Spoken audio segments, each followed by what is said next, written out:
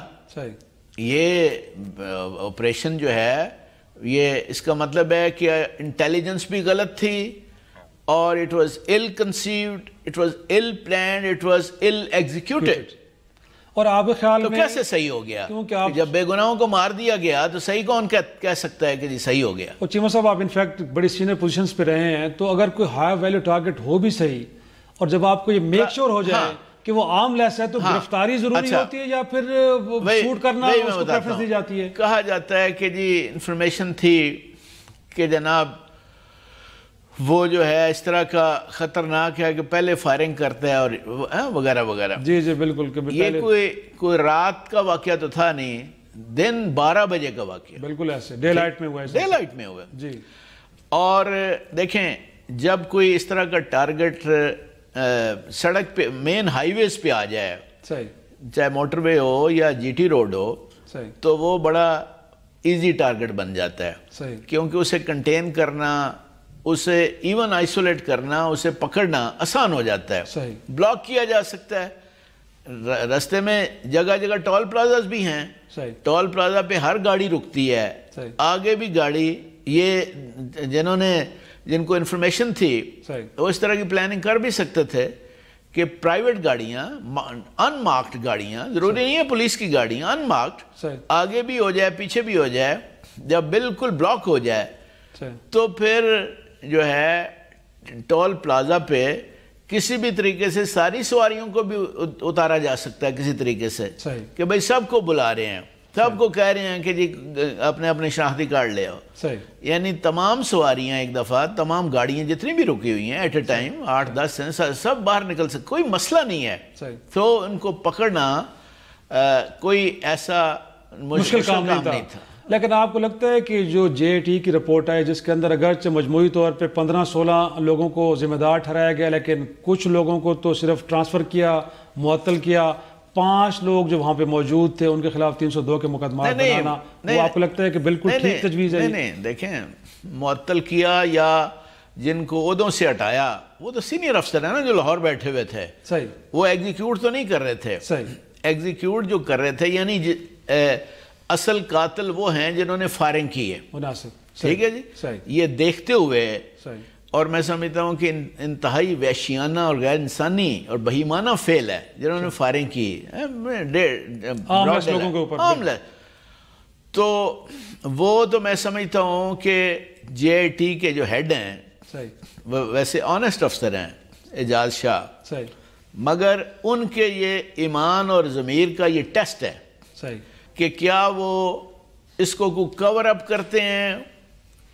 کوئی محکمے کا کوئی فیصلہ ہوتا ہے کہ قربانی کے بکرے آگے لے آتے ہیں کہ جن کے خلاف پرچے کر دو، اور میں سمجھتا ہوں کہ یہ ان کا ٹیسٹ ہے. ان کو ہر صورت میں بالکل ایمانداری سے یہ فیصلہ کرنا چاہیے اور بتانا چاہیے پوری قوم کو کہ یہ وہ لوگ ہیں جو فائرنگ میں، جو ایگزیکیوشن میں شامل تھے، جنہوں نے فائرنگ کی، اور ان کے خلاف ایف آئی آر درج ہونی چاہیے، ایکچوئل فائررز. لیکن ساتھ میں ایک تو یہ بھی بتائیے گا کہ کیا 72 گھنٹے بڑا وقت ہوتا ہے کسی بھی بالکل پرفیکٹ نتیجے پہ پہنچنے کے لیے؟ اور ساتھ میں کیا اطلاعات فراہم کرنے والے افراد بھی برابر کے ذمہ دار ہیں یا ان کو بالکل بری ذمہ قرار دیا جائے؟ دیکھیں فائررز کے بارے میں تو 72 گھنٹے از مور دین سب. فائررز کے بارے میں تو سب کو پتہ ہے نا. مینز کے جی وہ تو لیکن شواہد اکٹھے تو کرنے ہوتا ہے نا. نہیں، سی ٹی ڈی کے سارے افسران کو پتہ ہوگا اسی وقت ہی، اکرنس کے فوراً بعد ہی انہیں پتہ چل گیا ہوگا. جو لوکل افسر ہے اس نے سب بتا دیا ہوگا. سو ایکچوئل جنہوں نے فائرنگ میں حصہ لیا ان کے بارے میں جاننا کے لیے تو کوئی 72 گھنٹے ضروری نہیں ہے. بٹ جو جس طرح کہا جا رہا ہے نا، وہ تو ہے کہ جی پوری جس طرح ایک انویسٹیگیشن ہوتی ہے، چالان کمپلیٹ کیا جاتا ہے، اس کے لیے 2-4 دن چلو زیادہ بھی چاہیے، مگر صرف یہ پتہ کرنا، جب یہ پنجاب گورنمنٹ نے اب تسلیم کر لیا ہے کہ جی وہ بے گناہ تھے، تو بے گناہوں پہ جو فائرنگ کرنے والے، اصل تو یہ ہے نا، اس کے 2 حصے ہیں. کہ ایک تو ان کا کلیم ہے کہ ذیشان کا تعلق تھا کسی ٹیررسٹ آرگنائزیشن سے، کہا جا رہا ہے کہ شاید داعش سے تعلق، آج کیمرہ بریفنگ میں بتایا اچھا اس کے بارے میں چلیں ریکارڈ اکٹھا کرنے میں ممکن ہے کچھ وقت لگ جائے، صحیح، تو اس کا تو ایک علیحدہ سائڈ پہ رکھیں نا. صحیح، جو بے گناہ مارے گئے ہیں صحیح، ان پر فائرنگ کرنے والوں کے نام ایکچول وہ تو فوری طور پر پتہ لگ جانا چاہیے. اور آپ کے خیال میں جس وقت اور ایف آئی آر جو ہونی چاہیے وہ جو ایکچول فائرنگ کرنے والے ہیں ان کے خلاف ہونی چاہیے. صحیح، جو کہ کی جا رہی ہے شاید یا کر دی گئی ہے. ہاں کہا گیا ہے، صحیح کہا گیا. وہی میں کہہ رہا ہوں نا کہ اس پہ کوئی کور اپ نہیں ہونا چاہیے.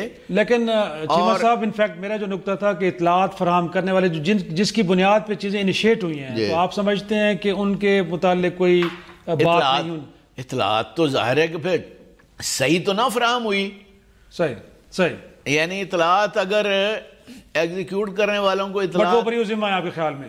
ان کا کوئی ذمہ نہیں ہے، ان کو اس سارے معاملے میں نہیں لانا چاہیے. نہیں میں کب کہہ رہا ہوں، میں نے تو یہی تو کہہ رہا ہوں کہ اطلاعات تو غلط فراہم ہوئی. صحیح، اطلاعات تو غلط فراہم ہوئی نا. ان کو بھی ذمہ دار ٹھہرانا چاہیے آپ کے خیال میں؟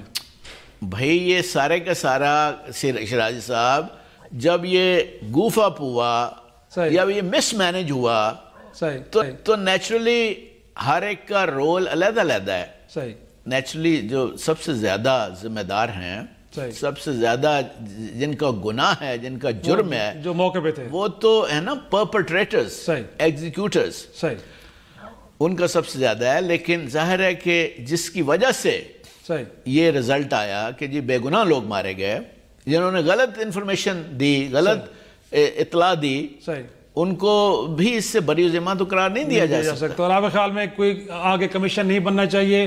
فائنڈنگز بالکل ٹھیک ہیں اور مزید تحقیقات کی ضرورت نہیں؟ یہ اگر چاہیں تو بالکل means he is competent enough to dig out the facts.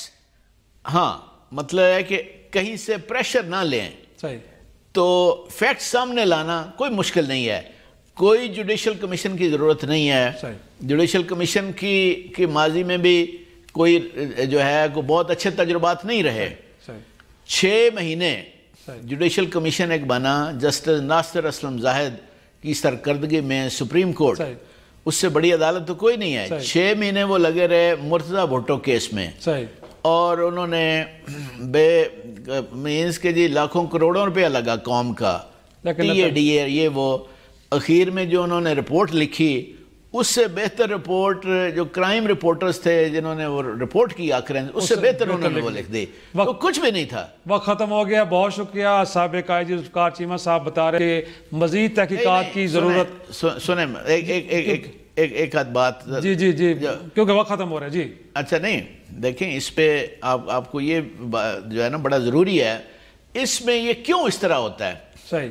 ایک تو یہ ہے کہ سی ٹی ڈی کی مانیٹرنگ اور سپرویژن کی بڑی سخت ضرورت ہے. آئی جی کی ان پر بڑی سخت سپرویژن ہونی چاہیے. ٹھیک ہے. یہاں ڈسپلن کے مسائل بھی رہے ہیں.